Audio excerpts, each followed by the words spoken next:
अच्छा लगा भाई। और दो चार बच्चों की पीटते हुए की वीडियो डाल दो उसमें, है ना। चलो इधर आ जाओ। बस बेटा जी बस, अब बात नहीं प्लीज। बहुत तसल्ली पूर्वक आगे की कहानी शुरू करता हूँ, ध्यान पूर्वक देखो। नेहाल, आज की क्लास में जो हम लोग पढ़ने वाले हैं उस टॉपिक का नाम है बेटा वैलेंस बॉन्ड थ्योरी।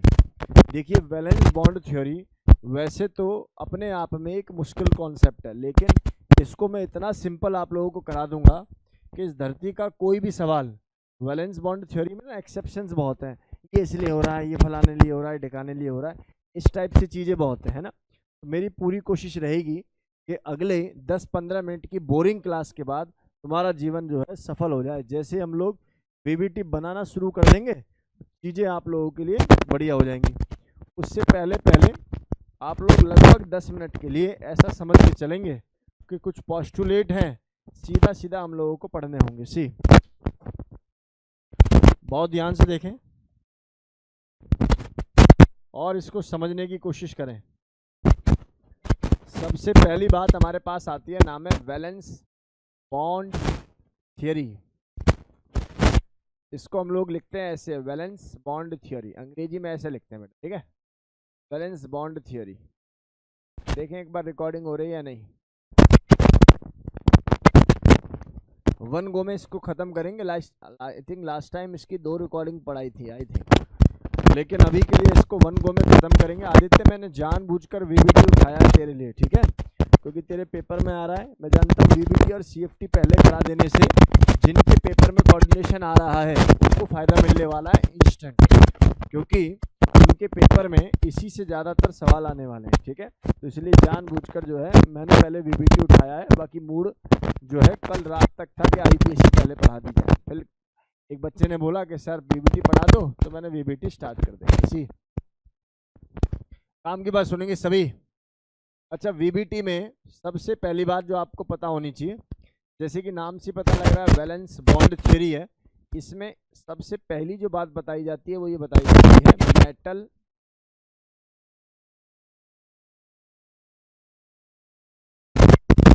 या metals involve there N-1D NS NP और ND shell for making bonds। क्या मेरी बात समझ में आ रही है नहीं आ रही? According to this theory, metal involve there N-1D NS NP shell for making bond। For an example, क्योंकि हम लोग 3D सीरीज की मेटल की जनरली बात करेंगे और 3D सीरीज के लिए जो पीरियड नंबर होता है वो 4 होता है।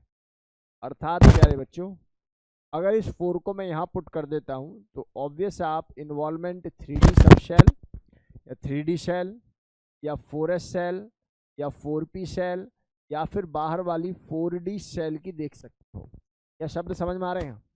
दूसरी बात, तुम्हारे टीचर कह रहे हैं कि ये बॉन्डिंग एक्चुअल में मेटल और लिगेंड के बीच में हो रही है।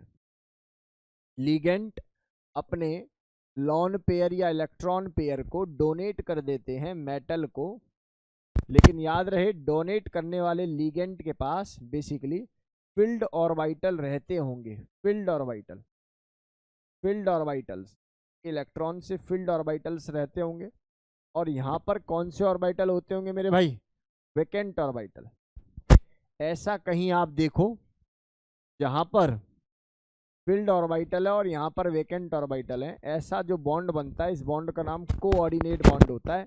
इसलिए इन कंपाउंड्स को हम लोग कोऑर्डिनेट कंपाउंड के नाम से भी जानते हैं तरुण।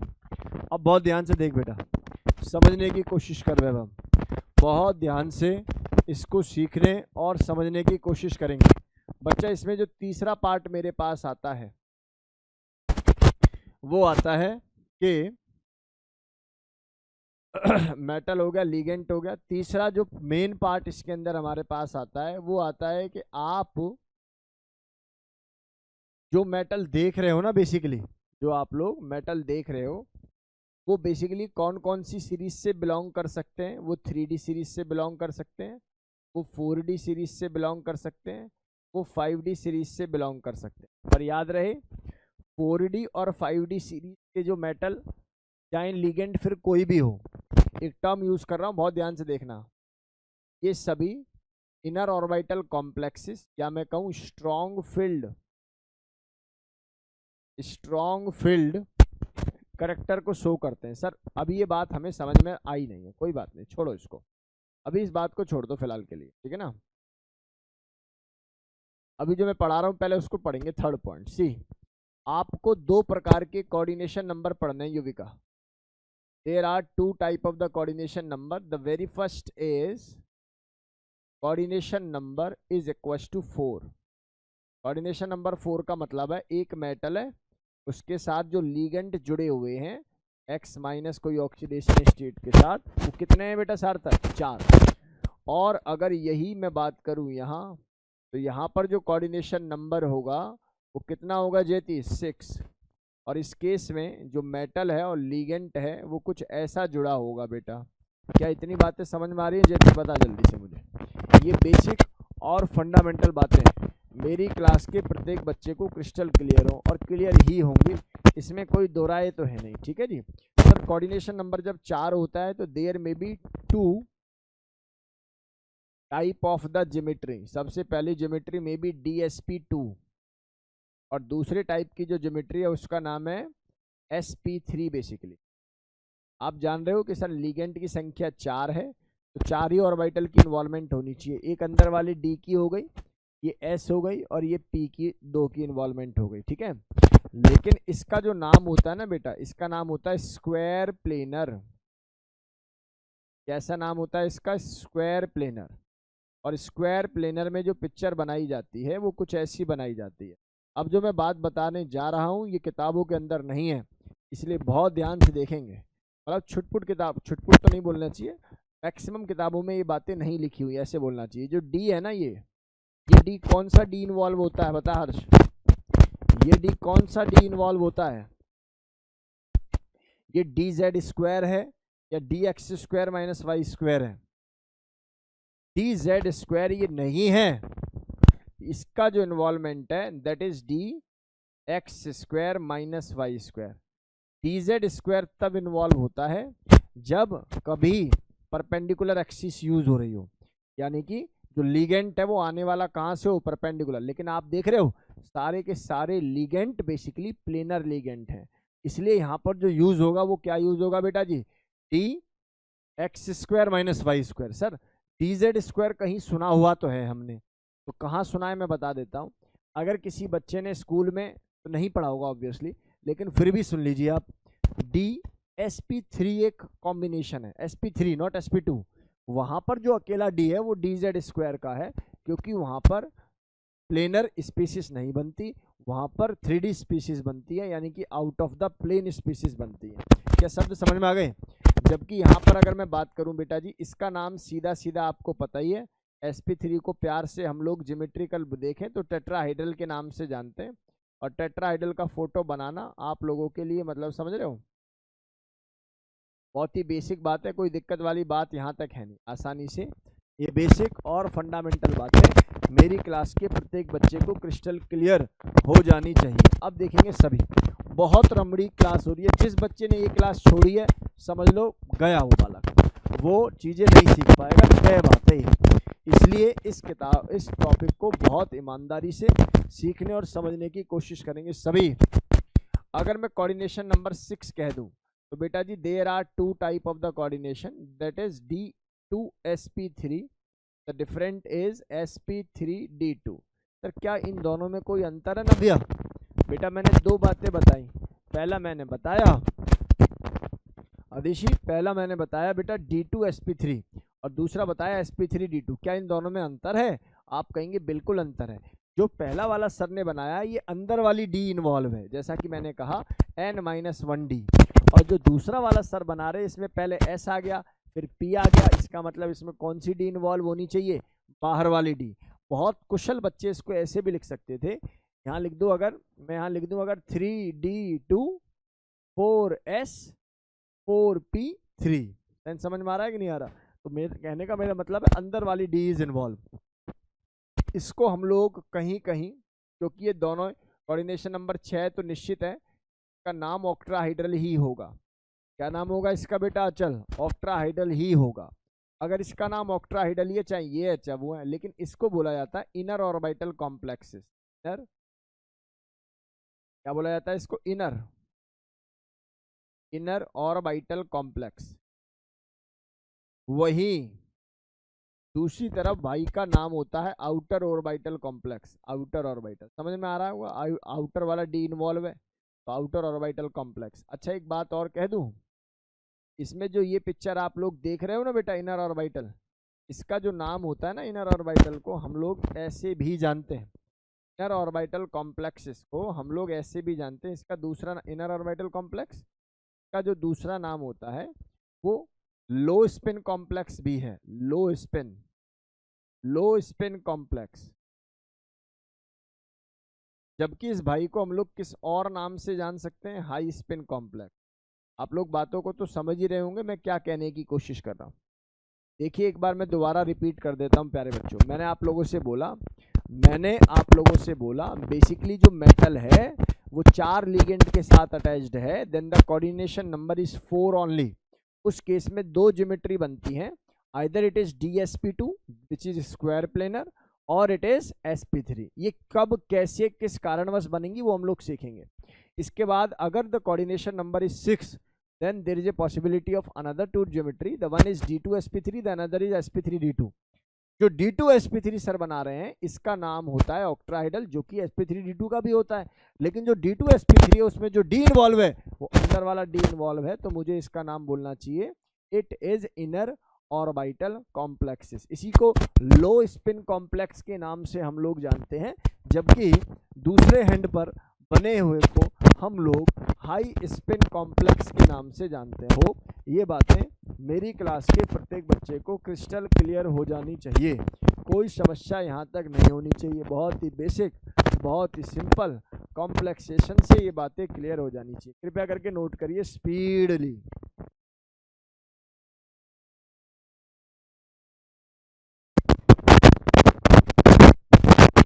चलिए बताऊंगा मैं, मेरे दिमाग थोड़ा सा गर्म हो रहा है तुम लोगों पे, जो बदतमीजी कर रहे हो टीचर को समझ रहे हो कि टीचर जो है खाली बैठा हुआ है, ये जो है तुम्हारी बातों को सुनेगा बस। सुनो भाई, ये गेम समझ में आ गया? लिगेंड 4 लिगेंड 6, ठीक है, ligand 4 ligand 6।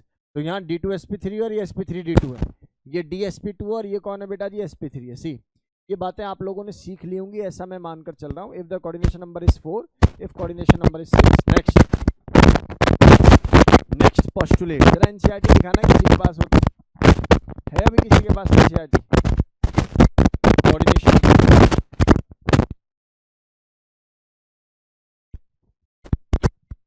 Point number 4 spectrochemical series है क्या? स्पेक्ट्रोकेमिकल सीरीज मिली बेटा? ये बेसिकली निकाल, इसके अंदर स्पेक्ट्रोकेमिकल सीरीज निकाल ले, निकाल। Arrangement of ligand with respect to their strength, या पेयरिंग स्ट्रेंथ लिख दूं तो और अच्छा है। इसी को बाद में इस नाम से जाना गया बेटा जी, CFSE। इसी को बाद में किस नाम से जाना गया बेटा जी? CFSE। इसी को बाद में किस नाम से जाना गया? CFSC, crystal field splitting energy. बाद में पढ़ेंगे, कोई बाद में जाना जाएगा। अभी के लिए काम की बात सुनो, इसमें एक टर्म यूज होगी स्पेक्ट्रोकेमिकल सीरीज, और मैं आपको एक स्पेक्ट्रोकेमिकल सीरीज का डेटा जो है वो लिखवा रहा हूँ, कृपया करके ध्यानपूर्वक देखेंगे सभी। ये डेटा तुम्हें बिल्कुल भी याद नहीं करना, जो मैं बताऊंगा केवल वही याद करना, लेकिन क्योंकि एनसीईआरटी में गिवन है तो मेरी हमेशा से इच्छा रही है कि साथ साथ एनसीईआरटी को भी दिमाग में रखा जाए, कोई ऐसा ना हो कोई पॉइंट छूट जाए और वहां से आप लोगों का सवाल बन जाए। S-2 F-OH- C2O4, जिसको प्यार से ऑक्जेलेट भी बोलते हैं, ये लिगेंड का टाइप है बेटा। और finally we have water molecule SCNS negative, and we have EDTA. EDTA is ethylene diamine tetraacetate. Next is ammonia. Further is EnCnCO. Sir ये कितना अजीब सा लिखा हुआ है, आप लोगों को तो बड़ी दिक्कत होगी इसमें, तो देखो ये जरा ध्यान से सीखने की कोशिश करेंगे सभी। सर ये तो स्पेक्ट्रोकेमिकल सीरीज का ऑर्डर है, मतलब ये कहना चाह रहे हैं कि ये इधर से इधर हम जा रहे हैं तो वीक फील्ड से स्ट्रॉन्ग फील्ड लिगेंड की तरफ आ रहे हैं। सुनो, अगर मैं तुमसे पूछूं COCN ये स्ट्रॉन्ग फील्ड है वीक फील्ड है, आप बोलोगे स्ट्रॉन्ग है, लेकिन कोई पूछ सकता है किसके रिस्पेक्ट में, तो आप बताओगे इन वीक के रिस्पेक्ट में ये स्ट्रॉन्ग है। अच्छा एक बात बताऊं आपको, जो मुझे इसमें अच्छा सवाल लगता है एंट्रेंस के पॉइंट ऑफ व्यू से, एक तो ये लगता है SCN नेगेटिव जहां नाइट्रोजन बॉन्ड बनाए, दूसरा NCS नेगेटिव जहां सल्फर बॉन्ड बनाए। में से जो सल्फर है उसका डोनेशन ज्यादा अच्छा है, रीजन है क्योंकि वो सल्फर है, उसकी इलेक्ट्रोनेगेटिविटी कम है, उसका लॉन पेयर पे होल्ड कम है, उसका लॉन पेयर इजीली डोनेशन में आ जाएगा एज कंपेयर टू नाइट्रोजन। बोलो गेम समझ में आ गया होगा। इन दोनों में से अच्छा स्ट्रॉन्ग फील्ड लिगेंड या मैं बोलूँ अच्छा लिगेंड कौन सा होगा जो पेयरिंग करेगा, वो मैं बोलूंगा SCN। ऑल्दो ये हैं सारे वीक ही, स्ट्रॉन्ग की कैटेगरी में अगर किसी को रखना चाहते हो तो वो यही है। चलो फिलहाल के लिए अब जो सर बता रहे हैं केवल इस पर फोकस करेंगे। सी ट्रिक जो काम की है, जो आपकी यूज आएगी, आईब्रो से जल, आंखों से पानी वाला, आईब्रो से जल, याद रहेगा, आईब्रो से जल नहीं है इनमें से कोई, दोबारा सुन लो, आईब्रो से जल नहीं है इनमें से कोई। इतने लिगेंड्स याद हो काम चल जाता है। अगर मैं तुमसे बात करूं सर ये वाले लिगेंड कैसे हैं, तो आप टिपिकली बोल सकते हो जी स्ट्रॉन्ग है जी। सर ये वाले लिगेंड कैसे हैं, आप टिपिकली बोल सकते हो वीक है। अच्छा यहाँ वीक और न्यूट्रल एक ही काम करते हैं, ये दोनों बेसिकली न्यूट्रल कैटेगरी में रखते हैं इनको, और दोनों ही एक्सेप्शन हैं आगे चल के। जैसे बात अमोनिया की करूं, अगर कोई ऐसा मेटल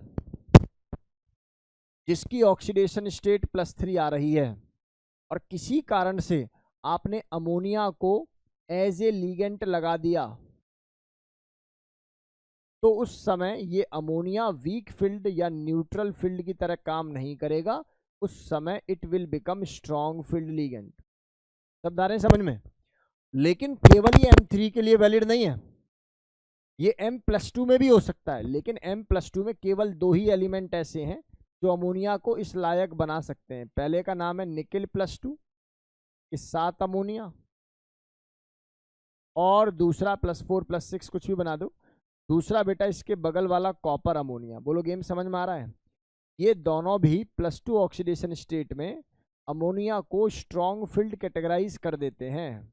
सर ये तो रट्टा हो गया, यस इट इज रट्टा। स्पेक्ट्रोकेमिकल सीरीज में आप लोगों को मशीनरी ये डेटा मिलता है कि जब अमोनिया निकेल के साथ या कॉपर +2 के साथ आ जाता है, भले ही +2 में हो तो भी ये स्ट्रॉन्ग फील्ड की तरह काम करता है। सर स्ट्रॉन्ग फील्ड होने से क्या होता है, देखो यार स्ट्रॉन्ग फील्ड का मतलब है पावरफुल, पावरफुल का मतलब है डी में अगर कहीं अनपेयर्ड नंबर ऑफ इलेक्ट्रॉन है तो उसको पेयर करने की कोशिश कर सकता है अमोनिया, मतलब पेयरिंग को बढ़ा देता है स्ट्रॉन्ग फील्ड करेक्टर। ये सेंस है। सी काम की बात सुनेंगे सभी। मैं कह रहा हूं कोई तुमसे यही सवाल अगर पूछ ले कि भाई निकेल +2 में अमोनिया स्ट्रॉन्ग फील्ड कैसे हो गया, स्टेप से नहीं पूछ ले, तो आप क्या बोलोगे, आप बोलोगे देखो जी आपने ये बात पढ़ी होगी या पढ़ाई होगी कि top to bottom D block में जेड इफेक्टिव बढ़ता है, सेम डी ब्लॉक में लेफ्ट टू राइट भी जेड इफेक्टिव बढ़ता ही है, क्योंकि जब भी इलेक्ट्रॉन डी में आएगा, डी का पुअर शील्डिंग इफेक्ट होने की वजह से न्यूक्लियस और ज्यादा पावरफुल हो जाएगा, तो इसलिए टॉप टू बॉटम भी साइज घटाएगा, लेफ्ट टू राइट भी साइज घटाएगा। अगर किसी का साइज घट रहा है तो निश्चित है उसमें पेयरिंग पॉसिबिलिटी बढ़ रही होगी, क्योंकि स्पेस घट रहा है। तो बॉन्डिंग की पॉसिबिलिटी क्या हो रही होगी बेटा जी, बढ़ रही होगी, यानी कि पेयरिंग पॉसिबिलिटी बढ़ रही होगी। क्या ये लॉजिकल बात समझ में आ गई? कोई तुमसे पूछ ले कि बिना सर पैर की बातें कर रहे हो कि अमोनिया जो है +3 में करता है, समझ में आता है कि जी साइज छोटा हो गया इसलिए कर दिया होगा। तो कॉपर के साथ, या मैं बोलूँ कोबाल्ट के साथ और कॉपर, निकल के साथ और कॉपर के साथ ही क्यों करता है? क्यों नहीं ये स्कैंडियम के साथ कर लेता, या एमएन के साथ कर लेता, या क्रोमियम के साथ कर लेता? तो आप बोलोगे उसका साइज रिस्पेक्टिवली बड़ा है एज कम्पेयर टू कौन? ये जिंक कॉपर वाले। बोलो जिंक तो नहीं, कॉपर और जो है निकल हो गया, क्योंकि जिंक तो +2 में स्टेबल हो जाता है अपने आप में। जी, क्या मैं समझा पाया आप लोगों को जो भी मैंने अभी बोला? क्या बेसिक बात समझ में आ गई दोस्त? ये बहुत इंपॉर्टेंट पॉइंट था, बहुत इंपॉर्टेंट, जो अमोनिया का आता है। दूसरा इसी के साथ एक पॉइंट आता है बेटा जी, बहुत ध्यान से सुनना सभी। ये जो कोबाल्ट आप देख रहे हो, अगर ये अपने +3 ऑक्सीडेशन स्टेट में है और तुमने गलती से इसको पानी दिखा दिया, तो मेरे भाई क्योंकि ये ऑक्सीजन डोनर है, कोबाल्ट एक्सट्रीमली छोटा हो जाता है और ऑक्सीजन डोनर की प्रेजेंस में ही ये जो है स्ट्रॉन्ग फील्ड की तरह काम करना शुरू कर देता है। कौन? वाटर। जबकि वाटर है क्या मेरे भाई? Weak field. एक्सेप्शन जहां मिलेंगे वो इन दोनों पर ही मिलेंगे। अमोनिया +3, अमोनिया +2 दोनों में स्ट्रॉन्ग फील्ड है, लेकिन +3 में तो सभी मेटल के साथ और +2 में केवल 2 मेटल के साथ। पहले का नाम निकेल और दूसरे का नाम कौन है जी? कॉपर। क्या सेंस को पकड़ पाए आप लोग? इसके बाद जो मेरे पास बात आती है जेती, वो आती है कोबाल्ट की। कोबाल्ट और पानी के साथ अगर मैं रिएक्शन करूं तो नो डाउट कोबाल्ट अगर +3 में है, केवल +3 में, +2 में पानी आ जाए कोई दिक्कत नहीं है, वीक फील्ड की तरह काम करेगा। लेकिन अगर कोबाल्ट +3 में है तो इस समय ऑक्सीजन डोनर इसके लिए स्ट्रॉन्ग फील्ड लिगेंड का काम करेगा। रट्टा लगा लो कैसे भी। लग गया जी?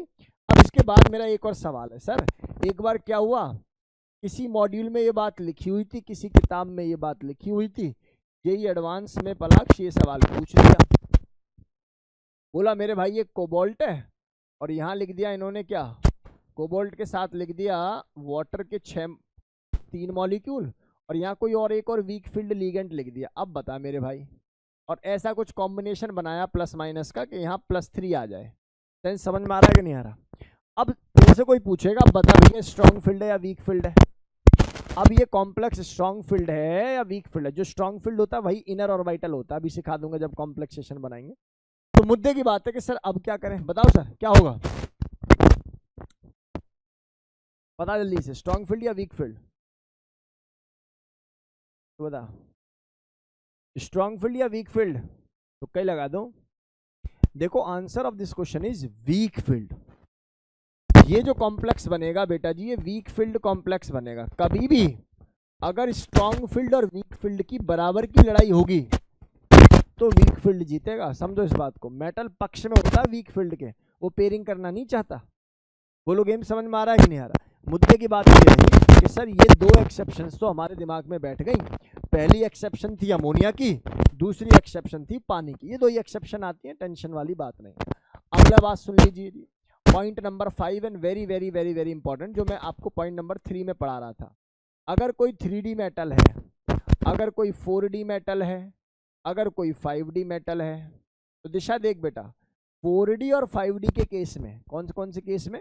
4D और 5D के केस में लिगेंड भले ही स्ट्रॉन्ग आ जाए, लिगेंड भले ही वीक आ जाए, कोई फर्क नहीं पड़ेगा। मेटल कॉम्प्लेक्स हमेशा ही स्ट्रॉन्ग कॉम्प्लेक्स या स्ट्रॉन्ग फील्ड कॉम्प्लेक्स बनाएगा, या इनर ऑर्बिटल कॉम्प्लेक्स बनाएगा, या मैं ये कह सकता हूं कि लोअर या लो स्पिन कॉम्प्लेक्स बनाएगा। बोलो गेम समझ में आ रहा है? मुद्दे की बात ये है कि हमेशा स्ट्रॉन्ग फील्ड होगा 4D और 5D केस में। For an example iridium F6, भाई फ्लोरीन तो वीक फील्ड है, तो क्या ये स्ट्रॉन्ग फील्ड की तरह काम करेगा? Yes, it will behave like a strong field over the case of 5D and 4D elements. Is it okay भैया? पॉइंट पकड़ पाए? इसके बाद पॉइंट नंबर 6, अगर कहीं तुम ऐसा देख लो कि तुम्हारे D सबशेल के ऑर्बिटल्स में ऐसा कुछ नजर आ जाए जी, एक अनपेड नंबर ऑफ इलेक्ट्रॉन आ जाए, और अगला तुम्हारे पास S हो, अगला तुम्हारे पास P हो, और तुम तो जानते हो अगर ये 3D है तो भैया ये 4s है, ये 4p है, और D की अगर मैं बात करूं तो बेटा जी ये आपका क्या हो जाएगा, 4d हो जाएगा। Is it okay? अगर ये कंडीशन बनती है तो उस केस में क्या करूंगा जी, उस केस में याद रहे डिपेंड करता है लीगेंड कितने हैं तेरे पास। अगर लीगेंड 4 है तो तेरे को 4 बॉक्स खाली चाहिए। आइडियली 1 2 3 4 लोग बता देते हैं हाँ भैया copper ammonia complex sp3 hybridisation है। भाई साहब गलत है। आप एक बात समझो, अगर ये बात सही होती तो कॉपर कलर कैसे शो कर रहा है, तो आप इस बात को समझो जो हाइब्रिडाइजेशन है इसकी कॉपर के केस में जॉन टेलर डिस्टोर्शन होता है और हाइब्रिडाइजेशन बदलती है। इन शॉर्ट क्या मैं समझाना चाह रहा हूँ, मेरे को 4 बॉक्स खाली चाहिए ना, ये जो डी का इलेक्ट्रॉन है ये जंप कर जाता है पी में या फिर डी में। डी में कब करेगा, जब 6 लिगेंड आ रहे होंगे। तो बेसिकली एक ये बॉक्स खाली हो जाता है, एक ये खाली हो जाता है और 2 इसके खाली हैं। तो हाइब्रिडाइजेशन बनती है DsP2 और DsP2 हाइब्रिडाइजेशन हम लोगों ने पढ़ी है जिसका नाम है स्क्वायर प्लेनर कॉम्प्लेक्स है। ये अकेला केस तभी वैलिड है जब बराबर वाला लिगेंड स्ट्रॉन्ग फील्ड होगा। अगर स्ट्रॉन्ग फील्ड नहीं है तो इट इज सिंपली sp3। क्या मेरी बात समझ में आ रही है, नहीं आ रही? स्ट्रॉन्ग फील्ड होगा तो पेयरिंग को आगे तक पहुंचाएगा, यानी किस इलेक्ट्रॉन को आगे मूव करेगा, नहीं होगा तो जैसा है वैसा पेयरिंग करके बैठ जाएगा। मैं समझाऊंगा अभी आप लोगों को तसल्लीपूर्वक। पॉइंट नंबर 7, बस अभी 2 मिनट की मेहनत है, इसके बाद देखना मजा ही मजा। पॉइंट नंबर 7 क्या कहता है बेटा जी, पॉइंट नंबर 7 मुझसे कहता है कि अगर मेरे पास स्कैंडियम है, मेरे पास टाइटेनियम है, मेरे पास वेनेडियम है, मेरे पास क्रोमियम है, Mn है, आयरन है, कोबाल्ट है, निकल है, कॉपर है, जिंक है, सब कुछ है। भाई साहब ये भले ही है तुम्हारे पास, लेकिन जिस बच्चे को इलेक्ट्रॉनिक कॉन्फ़िगरेशन इनका रटा हुआ नहीं है उंगलियों पर, उनको डी ब्लॉक का सवाल लगाने में भी दिक्कत होगी और कोऑर्डिनेशन का सवाल भी लगाने में दिक्कत होगी। इसका इलेक्ट्रॉनिक कॉन्फ़िगरेशन होता है जी argon 3d14s2, 3d24s2, d34s2, d5s1, d6 5s मतलब सॉरी 4s2। अरे ठीक है यार, ये 7 है और ये s2 है, ये 8 है, ये s2 है, ये 9 है और ये क्या है, ओहो कुछ गड़बड़ करी है मैंने गड़बड़ करी है मेरे भाई। ये d5 है और ये s1 है, ये d5 है, ये s2 है। समझ रहे हो ना भावनाओं को? ये s2 है, d7 है, ये s2 है, ये d8 है, ये s2 है, और ये D10 की जगह D1 है, D10 है और ये S1 है, और ये D10 है और ये कितना हो जाएगा बेटा S2। Hope this concept is quite clear to you. ये बातें मेरी क्लास के बच्चों को क्लियर हैं? तो बेसिक फंडामेंटल बातें हैं, आसानी से डेटा आप लोग क्लियर करके रखें, और ये बातें मैं ऐसा मानता हूँ आप लोगों को क्लियर है। एक बार पूरी ईमानदारी के साथ, भरपूर एनर्जी के साथ इस कॉन्सेप्ट को सीख लीजिए।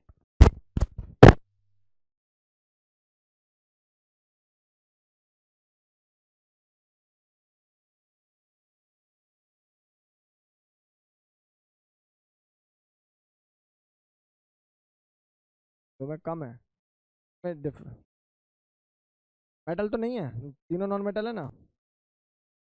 ना ना ना मेटल है तो पिक्चर बदल जाएगी। वो जो इलेक्ट्रोनेगेटिविटी जब पढ़ाया,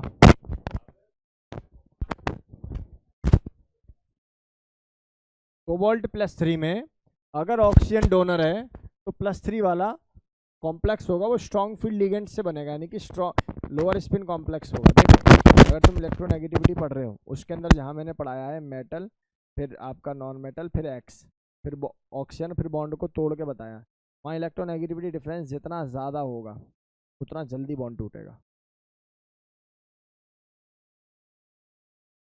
लेकिन वो नॉन मेटल में ना I2 ICl IBr मेटल से थोड़ी कंपेयर करेगा। मेटल तो OH और H को तोड़ने वाला बॉन्ड है ना, मेटल जो है वो OH और H को तोड़ने वाला बॉन्ड है ना बेटा।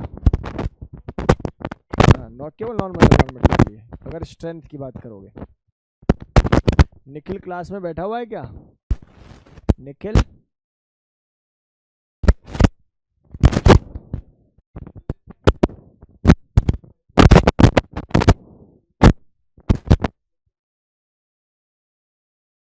ये बस एक क्वेश्चन है जिसमें बताया गया है कि ऑक्सीजन डोनर और एफ नेगेटिव, ऑक्सीजन तो स्ट्रॉन्ग फील्ड की तरह काम करता है जब कोबाल्ट के साथ होता है, और एफ वीक फील्ड की तरह काम कर रहा है। जब ये स्ट्रॉन्ग और वीक की लड़ाई होगी तो वीक जीत जाएगा, बराबर अकलन से लड़ेंगे तो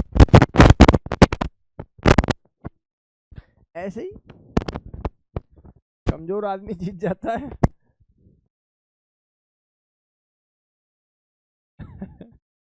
वही तो बोला 6 पॉइंट जब पढ़ाऊंगा जब ही समझ में आएगा, रुक जा, भी घबरा मत।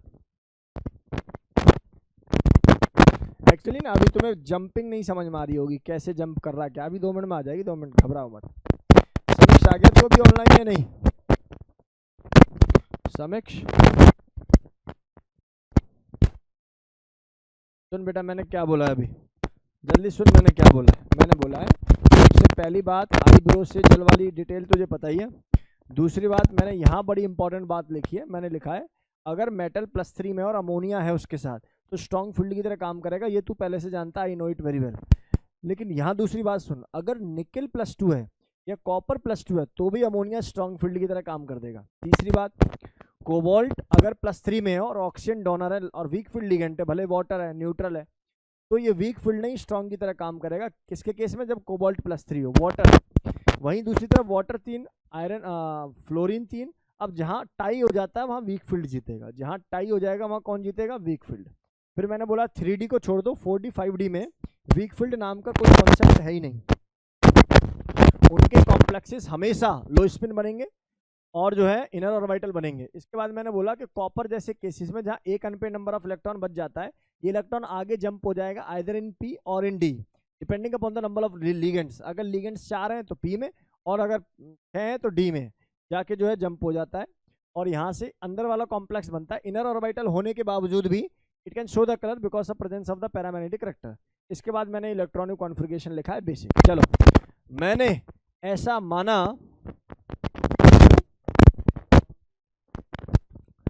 एक मशीन का डेटा है, उसने एक डेटा बना दिया कि जिसमें जो एक लिगेंड बना के डाल दिया कि जो इसका डिफ्लेक्शन इतना शो कर देगा उसको स्ट्रॉन्ग फील्ड बोलेंगे, जो इससे कम करेगा उसको वीक बोलेंगे, और उसी के आधार पर उनकी स्ट्रेंथ बता दी।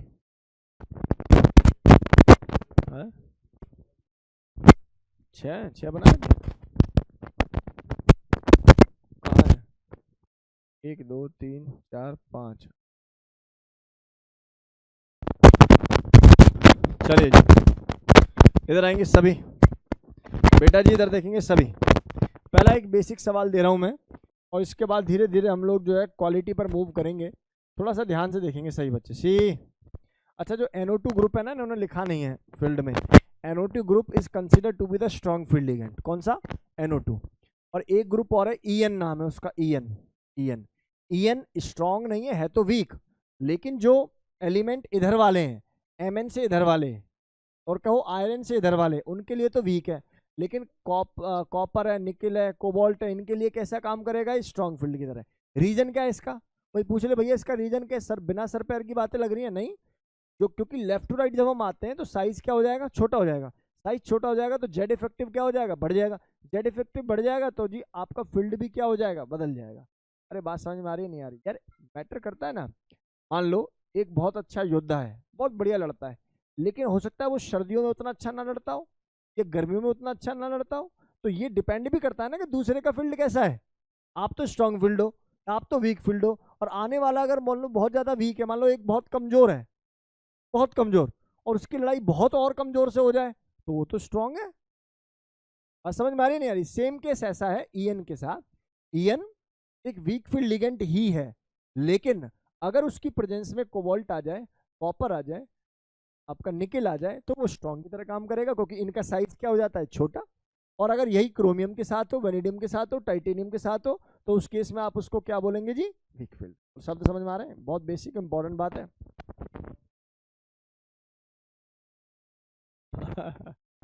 हाँ, कंफ्यूजन है, अब ध्यान से सुन, कंफ्यूजन रहेगी नहीं, ये प्रॉमिस है बस तुझसे, ठीक है? घबरा मत, जो मैं बोल रहा हूँ उसको सीखता चल।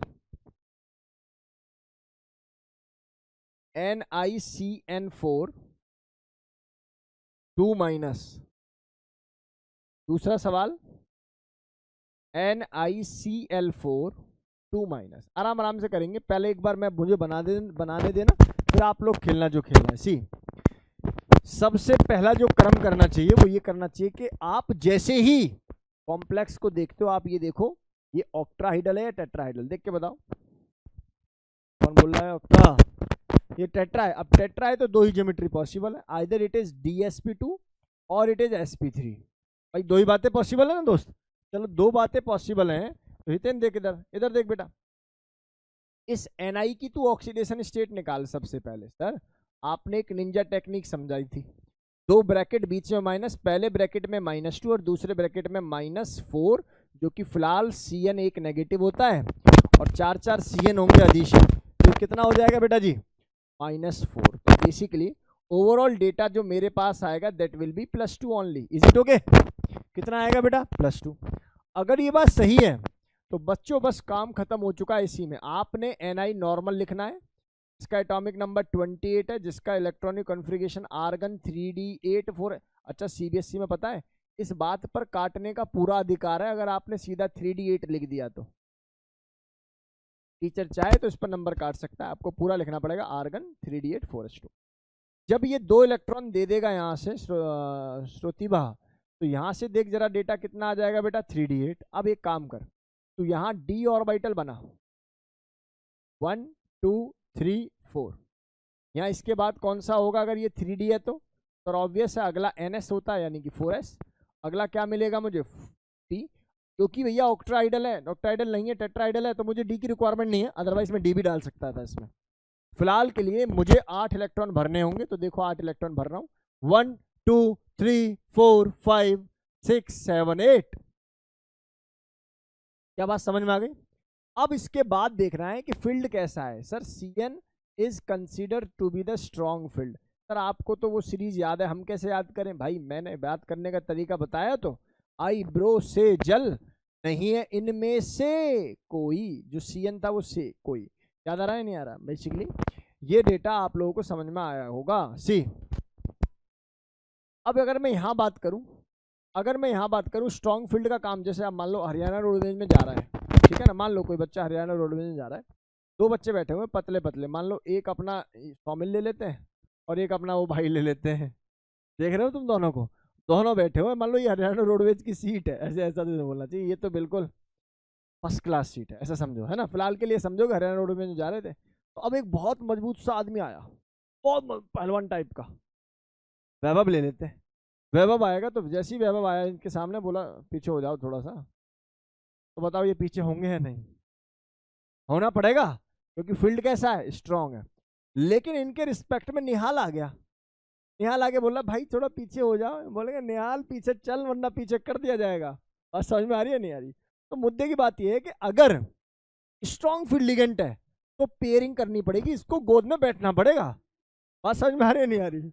बोलो गेम समझ में आ रहा नहीं? सेम केस ये है, जैसे ही स्ट्रॉन्ग फील्ड आया भाई ये चुपचाप से बैठना पड़ेगा गोद में, क्योंकि स्ट्रॉन्ग फील्ड है। अब क्या काम होगा कि यहां से मतलब गोद में बैठने का अभिप्राय पेयरिंग से है, कुछ और मत सोचो नालायको। 5 ये 6 7 8 9, यार ये मैंने ही ज्यादा बना दिया है ना। एक बेसिकली यहाँ पर 2 ऑर्बिटल खाली हो जाएंगे। बोलो गेम समझ में आ रहा है कि नहीं आ रहा? भाई ऐसे ही तो हुआ ये फिर एक ही होगा, ठीक है ना, एक ऑर्बिटल खाली होगा, तो ये 3D है। और बेटा जी ये S जैसा था वैसे ही रहेगा और P ऐसा ही है। बोलो गेम समझ में आ रहा है कि नहीं आ रहा? अब सुनो भाई, अब जैसे ही मैंने यहाँ पर देखा भाई ऑर्बिटल खाली होगा, तो अंदर का ऑर्बिटल खाली हो तो पहले अवेलेबिलिटी अंदर से ही करनी चाहिए, DsP2। क्या बना बेटा जी? DsP2। इसका मतलब मेरे पास 4 लिगेंड थे, मुझे आइडियली 4 बॉक्स बना के पहले लिगेंड का इंतजाम करना चाहिए और बता देना चाहिए, एक डी के, एक एस के, 2 किसके? पी के। बकाया जो पिक्चर है वो ऐसी लिखनी चाहिए, 1 2 3 4 5 6 7 8 जो कि फील्ड है। अब इसको देखकर बस मुझे इतनी बात बता दीजिए, इसको देखकर बता दीजिए ये स्पीसीज जो है इसकी हाइब्रिडाइजेशन DsP2 है, जिसको प्यार से हम लोग क्या बोलते हैं? Square planar. और इसको बस मुझे देखकर ये बता दीजिए इसमें अनपेड नंबर ऑफ इलेक्ट्रॉन कितने हैं? Sir there is no unpaid number of electron. अगर अनपेड नंबर ऑफ इलेक्ट्रॉन नहीं है तो निश्चित है ये स्पीसीज कैसी हो जाएगी? डायामैग्नेटिक। क्योंकि इनका नेट मैग्नेटिक मोमेंट जो कि कैलकुलेट होता है किससे, न्यू नेट से, कैलकुलेटेड बाय n+2, उससे वैल्यू कितनी आ जाएगी मेरे भाई, 0। हाँ या ना में जवाब दे दो। डेटा क्रिस्टल क्लियर है नहीं? अच्छा दूसरी तरफ आ जाओ, सर सारी पिक्चर सेम रहेगी, लेकिन इस बार इनके सामने जो लड़ाई है वो किससे है बेटा जी, वीक फील्ड से। तो यहाँ पर ये Ni है, इलेक्ट्रॉनिक कॉन्फ़िगरेशन 3d8 4s क्या हो जाएगा बेटा जी, 2, जबकि Ni+2 में इलेक्ट्रॉनिक कॉन्फ़िगरेशन कितना हो जाएगा, 3d8 4s 0। तो इसका मतलब डी में कितने इलेक्ट्रॉन मुझे बिठा देने चाहिए भाई, 1 2 3 4 5 6 7 8, एस अपना खाली, पी अपना खाली, ये 4p, ये 4s, ये 3d। अब यहाँ जंप करने की पॉसिबिलिटी है, नो, क्योंकि ये फील्ड कैसा है बेटा जी, वीक। तो सर जब जंप नहीं होगा तो ऑब्वियस है यहीं से लिया जाएगा, तो यहाँ से बन गया sp3। इनके 4 ऑर्बिटल से मैं बेसिकली ये क्रॉस करने का मतलब है 4 के 4 लिगेंड इसमें बिठा देना, और बकाया जो पिक्चर है वो सीधा सीधा यहाँ पर बिठा देना, 1 2 3 4 5 6 7 8। How many unpaired number of electron are there? पहले तो हाइब्रिडाइजेशन sp3 है, ज्योमेट्री टेट्राहाइडल है, इसमें अनपेयर्ड जो इलेक्ट्रॉन है वो बेसिकली कितने हैं मेरे भाई, अनपेयर्ड इलेक्ट्रॉन अगर 2 हैं तो निश्चित है कि स्पीसीज पैरामैग्नेटिक होगी ना कि डायामैग्नेटिक, और पैरा है तो para show always colour, not always, इस पर भी कभी कभी ग्रहण लग जाता है, ठीक है। तो बेसिकली क्या है, yes it can show the colour basically. और यहाँ पर न्यू नेट की इसकी मैग्नेटिक मूवमेंट की जो वैल्यू है वो भी आप लोग कैलकुलेट कर सकते हो, 2 2 + 2 दैट इज 4 √8, और कैंसिल आउट करोगे तो 2√2, और करोगे तो 2 × 1.41, और करोगे तो 2.82 Bohr magnetron. Is it okay? क्या मेरी क्लास के बच्चों को दोनों पिक्चर बनानी आई? अब अगला जो टास्क है वो मैं दूंगा आप लोगों को 2 कॉम्प्लेक्स के साथ। पहला है Fe वाटर के 6 + 3, दूसरा है Fe Cn का 6, और यहां मैं लगा दूंगा बेटा जी कितना, -3। लेकिन उससे पहले आप लोग ये नोट करेंगे, स्पीडली नोट इट डाउन, जल्दी से जल्दी।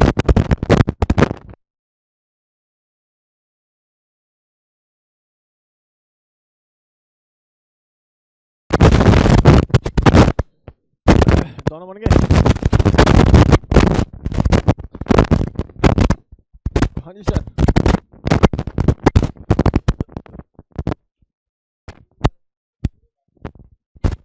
ये बेटा एक फॉर्मूला होता है ना, √n where n is the unpaired number of electron, since there are 2 unpaired number of electron, तो n की वैल्यू को 2 रख दे, 2 2 + 2 4 √8। क्या करें भाई साहब, नोट हो गया? पहला बन गया, अगला लिख लिए भाई, ये दोनों क्वेश्चन लिख लीजिए और आप करना शुरू करो, बाकी पीछे नोट कर लेंगे।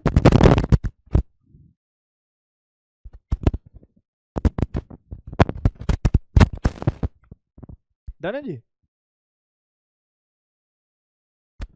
बोर्ड पे कौन करेगा? हर्ष, हर्ष के नाम लोग यार, बेचारा आज बहुत ज्यादा लाभ किया मैंने इस पे। चले भाई आगे।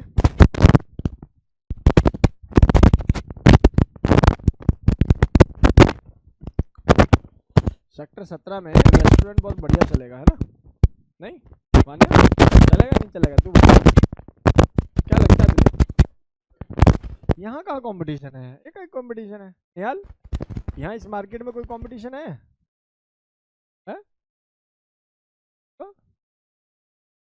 का है कंपटीशन तो? अबे मैं थोड़ी खोल रहा हूँ, मैं तो मास्टर आदमी हूँ यार, मैं को समोसे तल के ऐसे घुमा रहा हूँ वहाँ, पागल आदमी बिल्कुल। हाँ तो उसमें इन्वेस्टमेंट ही तो कर सकते हैं, ऐसे थोड़ी कि वहाँ जाके गल्ले पे बैठ जाएंगे, ला भाई कितना कैश आ गया। चले भाई आगे। हाँ मुझे पता है भाई, बहुत मोटा पैसा है फूड इंडस्ट्री में। तो बताया था सेक्टर 3 में ना एक बर्गर वाला बहुत ज़्यादा मशहूर है, उसका नाम है पिंटू। देखो बेकार में मार्केटिंग कर रहा हूँ उसकी भाई। उसका बर्गर शायद 70 रुपये का है एक बर्गर, और जो मैंने एक दिन उससे पूछ रही थी भैया कितना मतलब एक का लगभग कितने बर्गर कर देते हो, बोला था भैया कभी 3,500 कभी 4,000 बर्गर, रुपीज़ नहीं, 3,500 4,000 बर्गर डेली।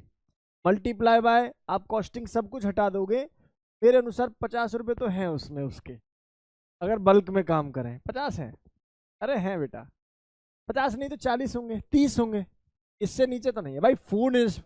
फूड इंडस्ट्रीज में 50% की बचत है, जो मैंने सुना है, मैंने कोई कभी काम तो किया नहीं है, लेकिन 50% की बचत है। तो 75 का 35 मान ले, तो 35 रुपये भी अगर बचेंगे तो कैलकुलेशन बहुत बड़ी हो गई। डे की है, डे की, हाँ दिन का कितना, 1.5 लाख रुपए डे।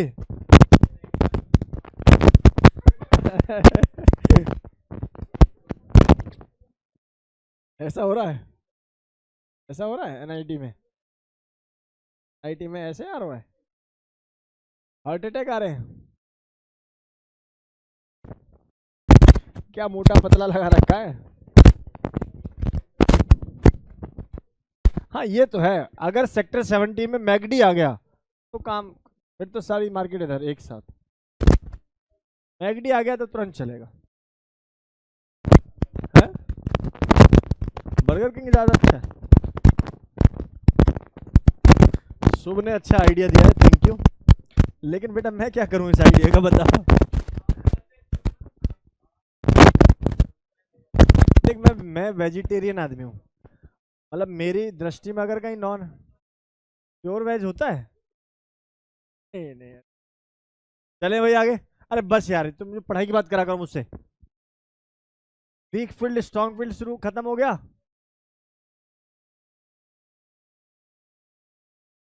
आगे बढ़ जाए।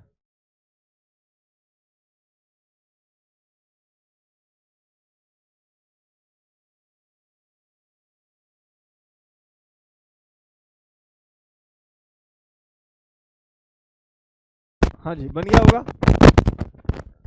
सबसे पहला काम क्या करना है दोस्त, यहाँ आयरन, संकल्प ध्यान से देख, ये +3 और ये वाटर तो 0 होता है, तो नेट ऑक्सीडेशन स्टेट कितनी आई दोस्त, +3। आयरन की नेट ऑक्सीडेशन स्टेट अगर नॉर्मल इलेक्ट्रॉनिक कॉन्फ़िगरेशन देखूंगा तो 3d6 4s2 होगा। जब +3 देखूंगा तो कितना हो जाएगा प्रार्थना, it is 3d5 4s0 only. अब डी में 5 है बेटा, ये डी है 1 2 3 4, यहाँ एस है, और ये कितना हो जाएगा बच्चा मेरे पास, पी। आप एक बात जानोगे, चलो ये तो पी आपने बना दिया सर, आप जानते हो इसके अलावा डी भी हो सकता है आगे। डी क्यों होगा आगे, ये 3d है, ये 4s है, ये 4p है, और ये 4d, क्योंकि फील्ड ऑक्ट्राहाइडल है, अभी आपको देखने से पता लग रहा होगा इट इज ऑक्ट्राहाइडल, तो ऑब्वियस है आइदर इट इज D2sp3 और इट इज sp3d2, दो ही कंडीशन बनती है। सी इधर आ, इसको बनाते हैं, सुनो 1 2 3 4 5 बन गया भाई, S0 हो रहा है, सब कुछ 0। अच्छा फील्ड कैसा है सर, वीक है, बेचारा पेयर ही नहीं कर पाया, तो मजबूरन बाहर के ऑर्बिटल लेने पड़ेंगे, तो नाम रखा sp3d2। ऐसा करने से यहाँ 6 बना दे ऑर्बिटल, जिनमें ऐसे क्रॉस दर्शाने का मतलब है इनमें लिगेंड आकर बैठ गए। बकाया इस वाटर स्ट्रॉन्ग फील्ड नहीं होता, वीक फील्ड होता है। स्ट्रॉन्ग किसके साथ होता है,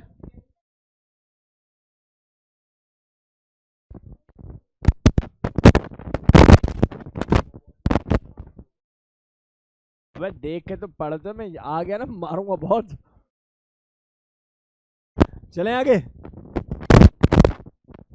1 2 3 4 5, ये 3D हो गया भाई। अच्छा मुझे देखकर बताओ इसमें क्या क्या इन्फॉर्मेशन आप लोगों को मिल रही है। सी सबसे पहली, द हाइब्रिडाइजेशन इज sp3d2, तो इट इज ऑक्ट्राहाइडल फील्ड। सर क्योंकि sp3d2 है तो इसको हाई स्पिन भी बोल सकता हूँ, बाहर वाले ऑर्बिटल इन्वॉल्व हुए हैं इसलिए आउटर ऑर्बिटल कॉम्प्लेक्स भी है, तो जी।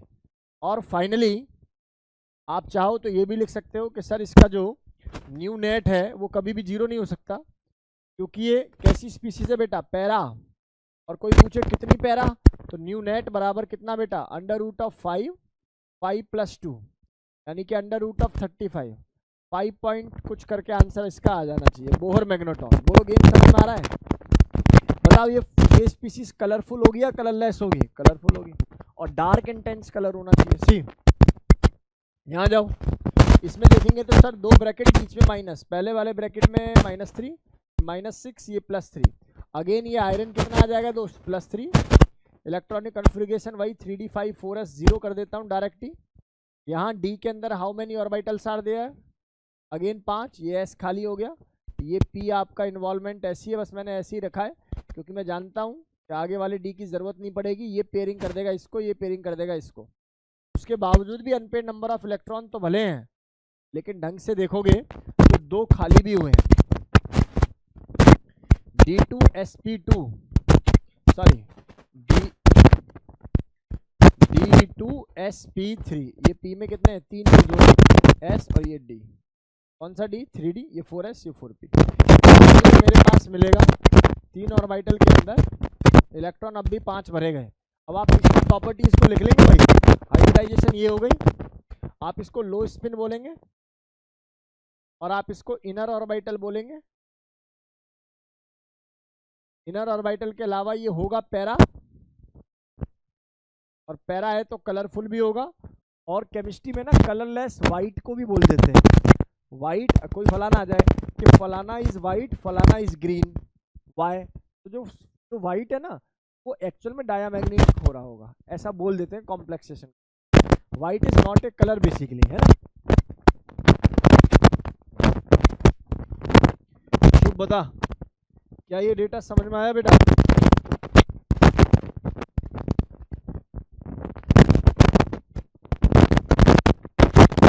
नोट हो गया जी। अब सवाल हो चुका है, 1-2 अच्छे सवाल करने का समय आ चुका है। देखते हैं कौन है वो तेजस्वी बच्चा जो अगले सवाल का आंसर मुझे देगा।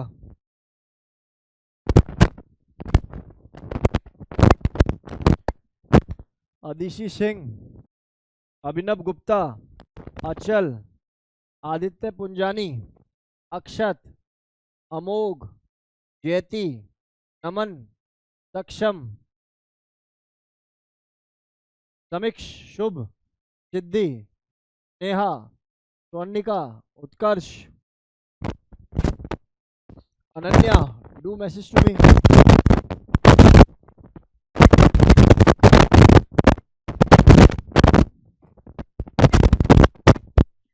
ये बातें क्रिस्टल क्लियर हो बेटा जी। अदिशी, आपका मैसेज नहीं आया बेटा मेरे पास, है ना। चले आगे, और बच्चा आगे देखेंगे सभी। क्या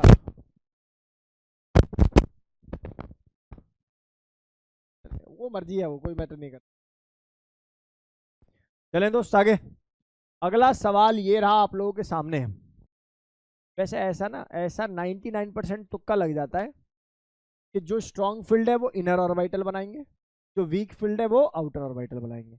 लेकिन मान ले इनर ऑर्बिटल में अगर यहाँ S में मान लो यहाँ ऑक्सीडेशन स्टेट 0 हो जाती, तो इसके 2 यहाँ होते ना, तो फिर ऑर्बिटल यहाँ से पहले खींचता, तो फिर भी हो सकता है बाहर वाले यूज हो। स्ट्रॉन्ग फील्ड की प्रेजेंस में भी इनर ऑर्बिटल ना बने, क्या बन जाए बेटा, बाहर वाला ही। कब? जब नेट ऑक्सीडेशन स्टेट क्या पाई जाएगी, उसकी 0, क्योंकि अभी तो आप पहले से कॉम्प्लेक्स में S के इलेक्ट्रॉनों को उड़ाकर चल रहे हो। सेंस समझ में आ रहा है कि नहीं आ रहा? ये 5 इलेक्ट्रॉन कैसे फिल हुए समझ में आया? ये तो समझ में आ गया होगा कि ये पेयर हो गया, पेयर हो गया, ऐसे हो गया। अब ये जो है ना ये पिक्चर, तो फिल कर बना मत बना सेंस यही है। जैसे D2sp3 बन गया, बकाया जो 3 है इनको अलग रख दिया, ये पैरा हो गया। और यहाँ पर ये जो 5 ऑर्बिटल है ये अलग, 6 ऑर्बिटल अलग बनाने, क्रॉस क्रॉस क्रॉस करके लिख दे, वरना मत लिख, कोई दिक्कत नहीं है। अगला सवाल देखेंगे सभी। आओ मेरे प्यारे बच्चों, बताइए मुझे, सुनो सुनो। एक कॉम्प्लेक्स है मेरे पास, नाम इसका कॉपर, ये है NO2। अच्छा NO2 स्ट्रॉन्ग फील्ड है, वीक फील्ड है, पहले तो यही बता दो मुझे। और NO2 माइनस होता है, सभी जानते हैं। चलो आपको इसकी हाइब्रिडाइजेशन बतानी है। सवाल नंबर 1, what is the hybridisation of the copper, जल्दी बता।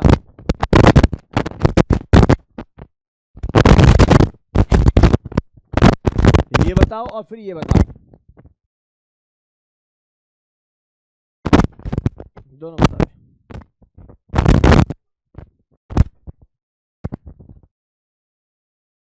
क्या सोच बेटा,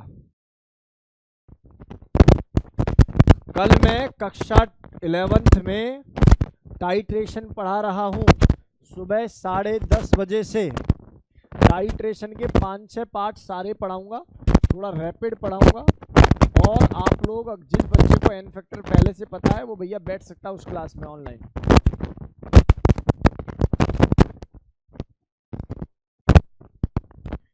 DSP2 बन गया,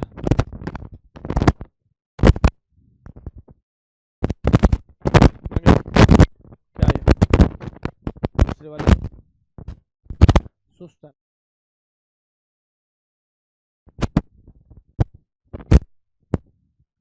टाइट्रेशन और वो हार्डनेस ऑफ वाटर वगैरह वो सब पढ़ाऊंगा बेटा।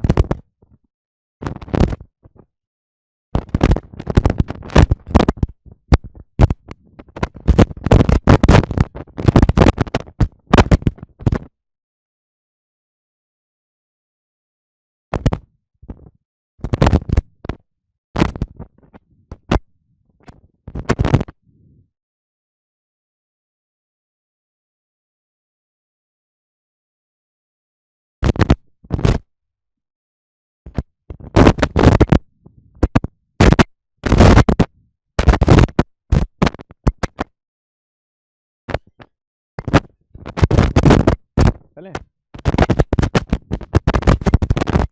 आंसर बता आदित्य पहले वाले का। आदित्य पहले वाले सवाल का आंसर बताइए। Tell me the right answer of first one.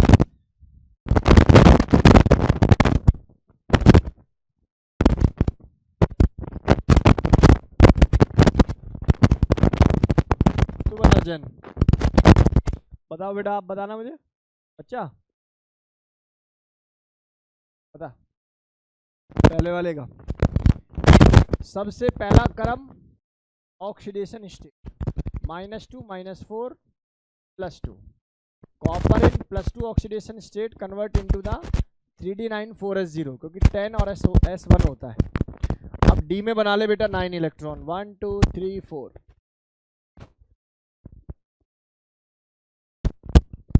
4s खाली 4p खाली। कुछ मैंने बताया था पढ़ाते हुए पॉइंट नंबर 3 4 5 जहाँ तुम सब रो रहे थे कि क्या हुआ अचानक से। लॉजिक समझ में आ गया कि एक्चुअल में क्योंकि स्ट्रॉन्ग फील्ड है, वीक फील्ड होता तो नहीं करता, तो सीधा sp3 हो जाता। स्ट्रॉन्ग फील्ड है तो इसकी औकात इतनी है कि इस इलेक्ट्रॉन को उठा के p में डाल दे। ऐसा करने से 1 2 3 4 5 6 7 8 एक खाली एक s और ये p का कहीं भी एक डाल दे कोई दिक्कत नहीं है। यहां से बन जाएगा DsP2। आप देख पा रहे होंगे ये पैरामैग्नेटिक ही है क्योंकि अब भी अनपेड नंबर ऑफ इलेक्ट्रॉन तो प्रेजेंट ही है ना, तो याद रहे DsP2 बनेगा। भले ही स्क्वायर प्लेनर है, इनर ऑर्बिटल भी है और पैरामैग्नेटिक भी है। क्योंकि कुछ बच्चे ना रट्टा मार देते हैं, CBSE में तो चल जाता है अंदर से इन्वॉल्व होगा तो पैरा नहीं डाया होगा, बाहर वाला इन्वॉल्व होगा तो अनपेड नंबर ऑफ इलेक्ट्रॉन है ही वो तो पैरा ही होगा, ऐसा करके रट्टा मार देते हैं। तो उन रट्टे को बचाने के लिए सवाल मैंने कराया है। अगला सवाल बता भैया।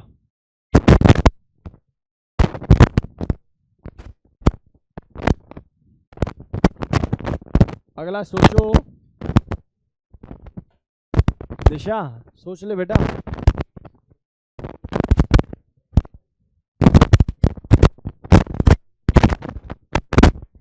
बेटा जी पहली बात बताओ ये ऑक्ट्राहाइडल है या टेट्राहाइडल है या दोनों में से नहीं है? क्योंकि 5 है मेरे भाई, या तो 4 पढ़ाया या 6 पढ़ाया। इसका मतलब आयरन की नेट ऑक्सीडेशन स्टेट कोबाल्ट तो 0 होता है, not cobalt it is carbon monoxide strongest field ligand. तो ये क्या रहता है बेटा जी 0 रहता है। सर यहाँ देखेंगे तो x + 0 = 0, x बिकम = 0। देखो कितनी सुंदर बात बताई है मैंने। आयरन की नेट अगर मैं इलेक्ट्रॉनिक कॉन्फ़िगरेशन अभी निकालता हूँ तो कुछ ऐसा आएगा। ये लोग अब इसका मतलब डी में मुझे 6 ही भरने पड़ जाएंगे और एस में इस बार मुझे 2 भरने पड़ेंगे और पी मुझे क्या रखना पड़ेगा बेटा जी खाली अभी। और इसके अलावा जो अगला डी है वो भी मैं भर सकता हूँ यहाँ पर। बोलो भैया गेम समझ में आ रहा है नमन?